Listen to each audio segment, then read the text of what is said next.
A good month for the market, right? Yeah, that's what I was thinking. Usually April's pretty positive. Right. Historically, the S&P 500 averages a return of about 1.46% in April. And that's usually because of things like, first quarter earnings reports wrapping up. Investors have solid data to work with.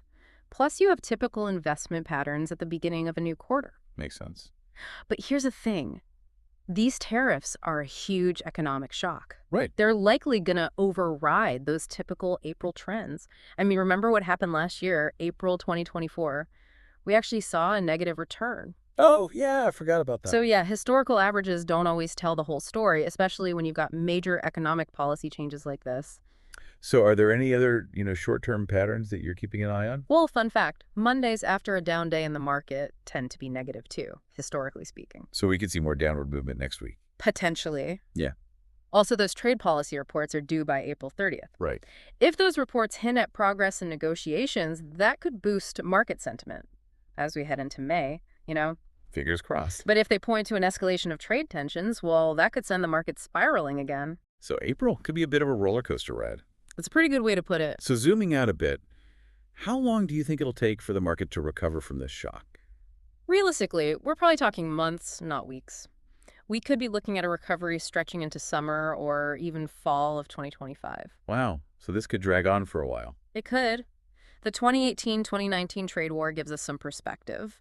Back then, the S&P 500 dropped in 2018, then bounced back strong in 2019 after that Phase 1 trade deal was signed. Right. But the thing is, the tariffs this time around seem way more expensive than back then. So you're thinking a longer, tougher road to recovery this time. It's definitely possible. What are analysts saying about all this? Well, some investment firms are already revising their outlooks.